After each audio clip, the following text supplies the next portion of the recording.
तुझ्या दोन्ही नागपुड्या शाबूत होत्या आणि तू सुदृढ होतास, तर त्यावेळी तू सुदृढ नव्हतास. मला सांग. ज्यावेळी प्रथमच मी तुझ्या समोर आली, तू माझ्या समोर आलास, त्यावेळी तुझ्या नागपुड्या बंद होत्या, ही माझी पूर्ण खात्री झाली. ऐका, नागपुड्या जर माझ्या बंद झाल्या असत्या तर तुमच्या बरोबर जे बोललो ते बोलूही शकलो नसतो.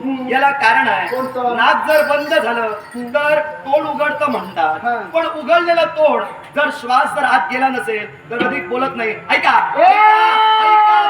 झालेलं नाही. मी माझ्या दोन्ही नागपुड्या बंद केल्या, काही क्षण आता मी बोलू शकते. काही प्रात्यक्षिक काहीतरी सांगू नको. ऐका, मी बोलतो ते पटवून देतो.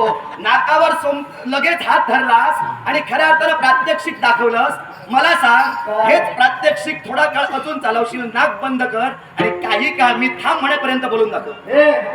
तुझा आत्म्यांकित मी नाही. लगेच ऐक, तुझा तू लगेच तुझा आत्म्यांकित मी नव्हे. अरे, जर दोन्ही पुड्या बंद केल्यानंतर बोलता येतं तर बराच वेळ नाक पुड्या बंद केल्यानंतर बोलता येतं. कारण आहे, कारण काय?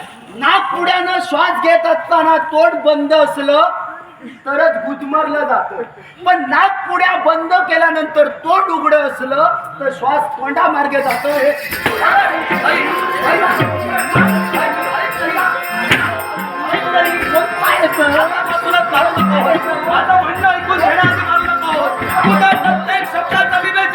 प्रत्येक शब्दाचं विवेचन आणि प्रत्येक वाक्याचं खंडन करणार. तोपर्यंत काय